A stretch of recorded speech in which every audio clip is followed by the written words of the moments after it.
Yesterday's prophecies, today's headlines. This is the Hal Lindsey Report. And now, Hal Lindsey. Good evening and welcome to this edition of the Hal Lindsey Report. In the Las Vegas Guardian Express, Rebecca Savastillo writes that a new study shows religion will completely disappear by 2041. A startling statement, but not very credible. Like so many journalists trying to grasp academic studies, she misunderstood. Nigel Barber, the study's author, wrote an article for the Huffington Post clarifying his findings. I project that religious people will be a minority by that date, which is a very different prediction. Very different indeed, but just as unlikely. Sequestered in an ivory tower, looking at church attendance figures, he's failing to see the bigger picture. Everyone is religious. The brilliant scientist, philosopher, and mathematician Blaise Pascal said, "There's a God-shaped vacuum in the heart of every man, which cannot be filled by any created thing, but only by God the Creator, made known through Jesus." This is why people are religious by nature, and why man-made religions don't satisfy or bring peace. Only one person can do that, Jesus Christ. But Mr. Barber is not going out on a limb if he is talking about the decline of organized religion. Already most of those who claim an affiliation with one of the major world religions do so as a matter of family tradition, not personal faith. Will religion be supplanted by atheism in just 28 years? In Luke 18, verse 8, Jesus asked a far more pertinent question. When the Son of Man comes, will he find faith on the earth? I'm really not too concerned about the growth of atheism. Sometimes it's easier for an atheist to be saved than someone who identifies with a standard religion, because religion often blinds people to the truth. But I am concerned about the church. According to 1 Timothy chapter 4, in the latter times some will depart from the faith, giving heed to deceiving spirits and doctrines of demons. I believe that Jesus is coming soon. So let's look around and ask ourselves, when Jesus returns, will he find faith? What will he find? Instead of looking at the whole world, let's look first at the United States of America. If the Obama administration has its way, Jesus will not find faith when he looks into the United States military. I've been telling you about the Pentagon's war on soldiers who are Christian. Not long ago, that war took an especially bizarre turn. An Air Force chaplain, Lieutenant Colonel Kenneth Reyes, wrote this regular column for the base website. He titled his essay, "No Atheists in Foxholes. Chaplains Gave All in World War II." Now, whether or not you agree with the idea that there are no atheists in foxholes, it has been a largely accepted truism in military circles for a long time. It seems to have come out of World War II, but historians disagree on who said it first. It fully entered the American consciousness, though, in a broadcast of the American Legion's Back to God program in 1954. In the 1950s, the American Legion hosted a series of nationally broadcasted network television shows called Back to God, a part of the Legion's Go to Church Sunday initiative. Can you see that happening today? That alone says volumes about America's decline. In 1954, President Dwight Eisenhower addressed the program from the White House, saying, "As a former soldier, I am delighted that our veterans are sponsoring a movement to increase our awareness of God in our daily lives. In battle, they learn a great truth, that there are no atheists in the foxholes." Eisenhower is one of only 5 Americans to reach the rank of 5-star general. In World War II, he served as Supreme Commander of Allied forces in Europe. Of U.S. military leaders, only George Washington is as universally revered as Dwight Eisenhower. Quoting him would seem like safe ground, but not in the anti-Christian environment of today's military. Mikey Weinstein and his Military Religious Freedom Foundation were outraged by this innocuous statement. They called it bigoted and religious supremacist. Calling something religious supremacist is intended to create anger, but not thought. It's supposed to bring to mind the phrase white supremacist. But other than the phraseology, there's no connection between the two. No one can change his race. If you think you're superior to your fellow human beings because of the color of your skin, then you're prejudiced. Acts chapter 17, verse 26 says that God made from one blood every nation of men. But if you think you or your group's ideas on God are superior to others, then welcome to the human race. Virtually everyone thinks his ideas on religion are superior. Both the Presbyterian and the atheist think his understanding of God is better than the others. If anyone's a religious supremacist, then everyone is. Someone might say, not me. I think all religions are equal. And if you think you are right in that, and I am wrong in my opinion, then according to Mikey Weinstein, you are a religious supremacist. Weinstein's idea here was not meant for close examination. It's simply a hateful, shoot-from-the-hip liberal slur. He thinks that you throw a lot of them in the air, throw them often enough, and you hope some of them will stick. It's not the work of a fair person, but the unthought-out slurs of a propagandist. They also call the phrase, no atheists in foxholes, bigotry. Really? You think that's bigoted? It's an opinion, one held by millions of servicemen over many years. Of course, it's not true in every single case, but enough atheists have been heard to cry out to God under those extreme circumstances to give the old statement the ring of truth. The feeling is captured in Billy Joel's song, Good Night Saigon. We dug in deep and shot on sight and prayed to Jesus Christ with all our might. If you disagree, that's your privilege. Say it's wrong. Let's have a discussion. But to call it bigotry, you must have another agenda. Mikey and his friends are not trying to correct an error. They're calling for the mob to light their torches, grab their pitchforks, and start burning anything that looks like a cross. Ordinarily, a single group making a big deal of a military chaplain quoting the comments of one of our all-time greatest generals wouldn't be worth mentioning. But this case is different. Why? Well, you see, Weinstein is the Obama administration's go-to guy on the issue of religious freedom in the military. No wonder. And that makes it very important. For those who think he has no influence, look at this. Only 5 hours after the complaint, someone removed the article from the website. Base Commander Colonel Brian Duffy actually apologized for not stopping his chaplain from sharing religious thoughts. But the commander's apology wasn't enough for Mikey. The MRFF said, faith-based hate is hate all the same.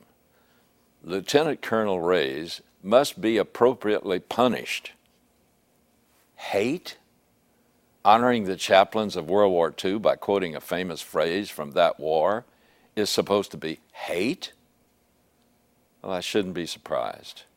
After all, Weinstein is the man who calls a soldier sharing his faith spiritual rape.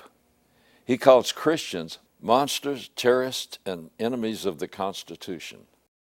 Mikey Weinstein believes that evangelical Christians create a hostile environment for atheists in the armed forces. What planet does he come from? I served in the Coast Guard during the Korean War.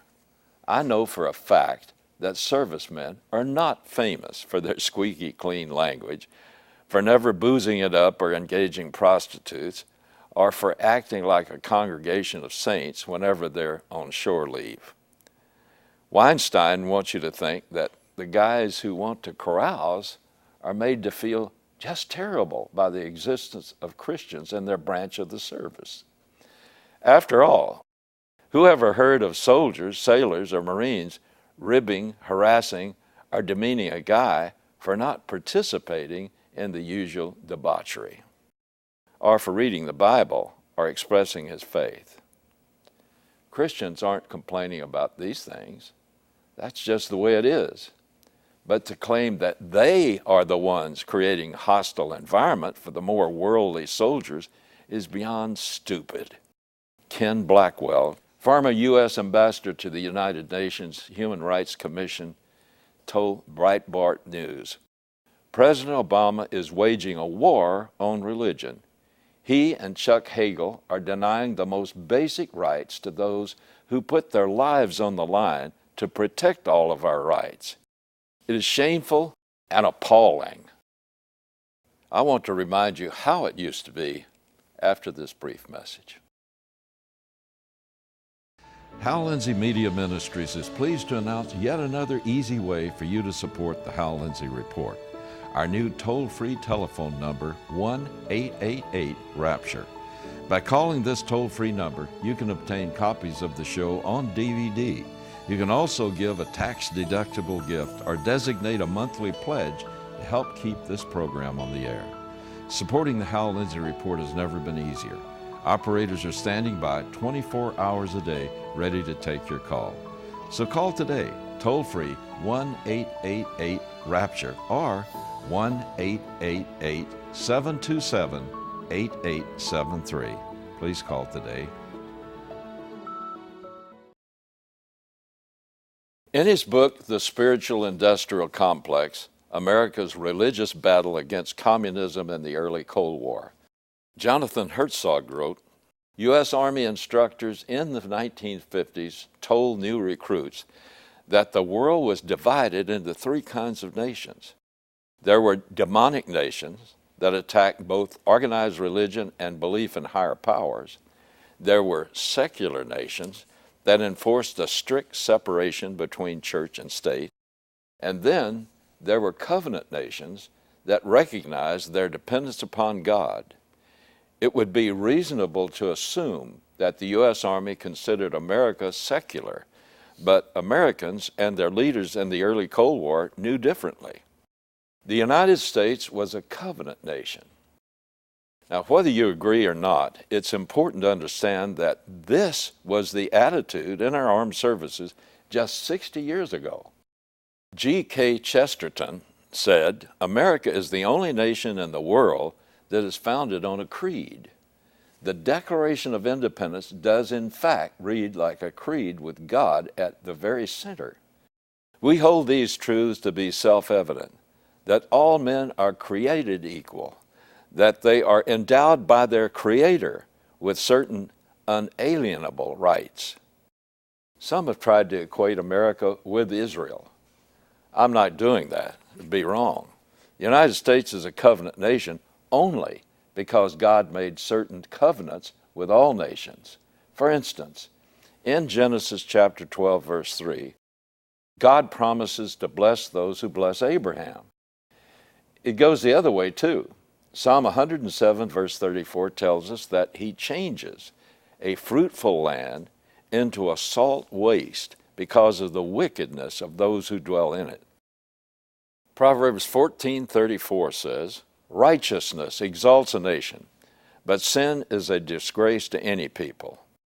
James chapter 4, verse 8, draw near to God, and he will draw near to you, is written primarily to individuals, but there is a corporate application as well. And despite her frequent failings, America has drawn close to God, as have few nations in history. She has gone to war, but again and again, it was not for lands or wealth, but to release the oppressed, to set captives free. And it did these things in part as an outgrowth of a corporate reverence for Almighty God, His Word, and His principles. That is the heart of American exceptionalism, and the reason those 1950s Army instructors could teach new recruits that our nation is a covenant nation. Winston Churchill understood this on a profound level. In August of 1941, 4 months before the attack on Pearl Harbor, Prime Minister Churchill and President Franklin Roosevelt met off the coast of Newfoundland. They were there ostensibly to hammer out what would later be called the Atlantic Charter, which was a set of goals for the post-war world. But for Churchill, there was another more pressing matter, the survival of the British Empire. It was a dark time in the world, and at that moment, the German army was sweeping across the Soviet Union. Britain was in a precarious state, dependent on U.S. arms for its very survival, and desperately needing the United States to actively enter the war. The conference began on a Saturday aboard the American ship, the USS Augusta. On Sunday, they held a church service aboard the British ship, the Prince of Wales. Churchill would later describe it in a radio broadcast. We had a church parade on the Sunday in our Atlantic Bay. The President came onto the quarterdeck of the Prince of Wales, where there were mingled together many hundreds of American and British sailors and Marines. The sun shone bright and warm, while we all sang the old hymns, which are our common inheritance, and which we learned as children in our homes. We sang, "Onward, Christian soldiers," and indeed I felt that this was no vain presumption, but that we had the right to feel that we were serving a cause for the sake of which a trumpet had sounded from on high. When I looked upon that densely packed congregation of fighting men, of the same language, of the same faith, of the same fundamental laws, of the same ideals, and now to a large extent of the same interests, and certainly in different degrees facing the same dangers, it swept across me that here was the only hope, but also the sure hope of saving the world from measureless degradation. Neither Roosevelt nor Churchill were particularly pious men. Churchill had said that instead of a pillar of the Church of England, he was a flying buttress supporting it from the outside. But according to eyewitnesses, as they sang "Onward, Christian Soldiers," the battle-hardened Prime Minister wept. In response to the song, Roosevelt said, "We are Christian soldiers, and we will go on with God's help." Later, the president told his son that singing the old hymn cemented us. Years later, Churchill would write of their hymn singing, "Every word seemed to stir the heart. It was a great hour to live." Thank you so much for standing with me as a watchman on the wall. I thank God for sending me such loyal partners, and I pray daily that He will reward your faithfulness and protect and prosper you in these very difficult times. Thank you again from the bottom of my heart.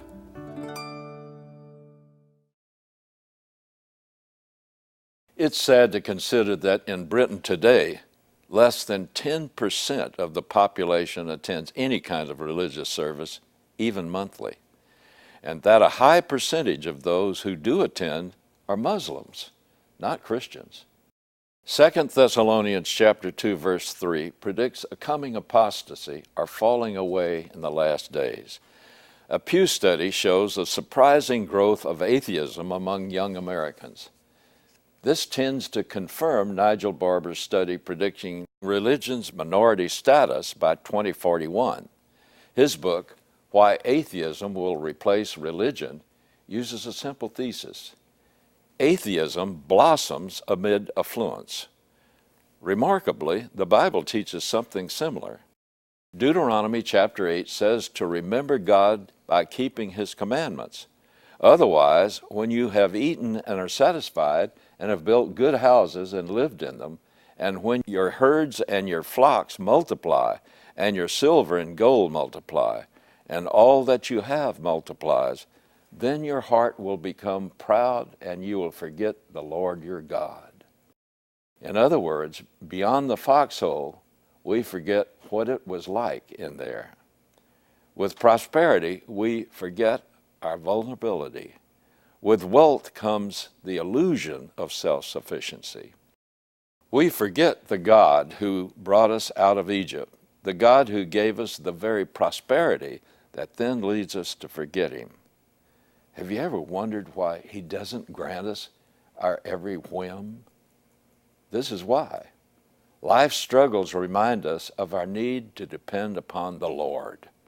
He blesses us in a multitude of ways, but His goal is to make us better, not make our lives easy. Despite growing opposition from media and academia, evangelicalism has continued to grow since the 1950s.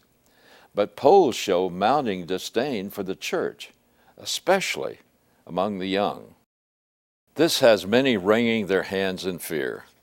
Where will Christianity be in 2041? An influential pastor of a popular megachurch explains that Christians have a branding problem. He says we're seen as judgmental and homophobic. The popular sentiment seems to be that if we would simply love and affirm people, the reputation of the church would be restored and we would win many to Christ. Not only is this unbiblical, it's extremely simple-minded. If you go to your doctor about a health issue, you hope he will say, all's well. But even though you want to hear something positive, you need to hear the truth, even if it's a hard truth. On the surface, all's well sounds loving and affirming. But if a cancer is growing inside you and you need surgery, it is not loving for your doctor to tell you, you're fine. It's deadly. We should not be surprised when people are unhappy with us. To receive the good news that you have a Savior, you must first understand that you need saving. Jesus said, if the world hates you, you know that it has hated me before it hated you. If you were of the world would love its own. But because you are not of the world, but I chose you out of the world, because of this, the world hates you. A slave is not greater than his master. If they persecuted me, they will also persecute you. The need to be popular in a world system that hates the real Jesus encourages us to remake Him and ourselves in the image of that world system. When we modify God's Word, whether to increase our own popularity or to try to make the church and the Bible more acceptable to a fallen world, we begin the journey toward apostasy. We have warning signs right before our eyes. We call them liberal denominations, but they were not always like that.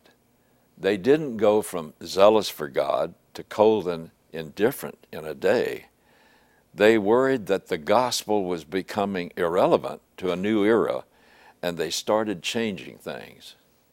At last, they changed so much that while their forebears would recognize parts of their liturgy, they would be appalled at their actual beliefs and teachings. Today, these churches place their hope for a new growth in the same old mistakes. This time, ordaining homosexuals, advocating abortion, and abandoning the Jewish people. They preach to empty pews, their doctrine as dark as their vast hollow sanctuaries.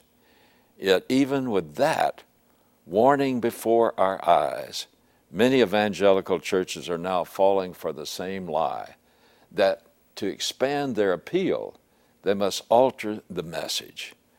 Evangelicalism has become pragmatic in nature, judging success by the size of the crowds and buildings and offerings.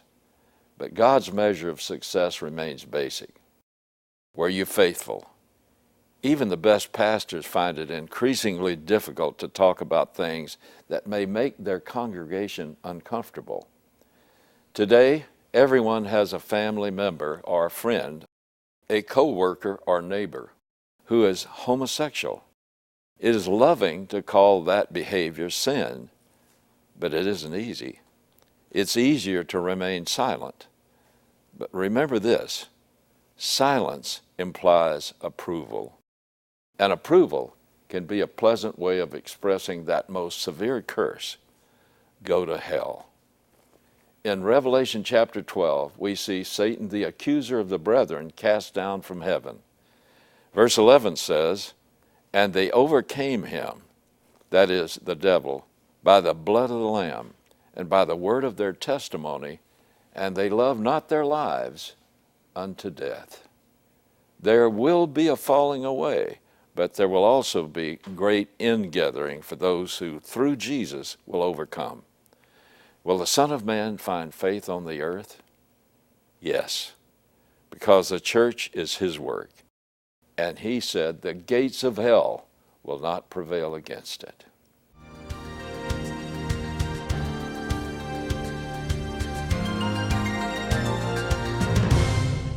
Think on these things and pray about them, for we are at the time of the end. God bless you, and God willing, I'll see you next week. You've been watching the Hal Lindsey Report. To support this program, send your tax-deductible gift to Hal Lindsey Media Ministries, P.O. Box 470470, Tulsa, Oklahoma 74147. You can also support this ministry online. Visit hallindsey.com or call 1-888-RAPTURE.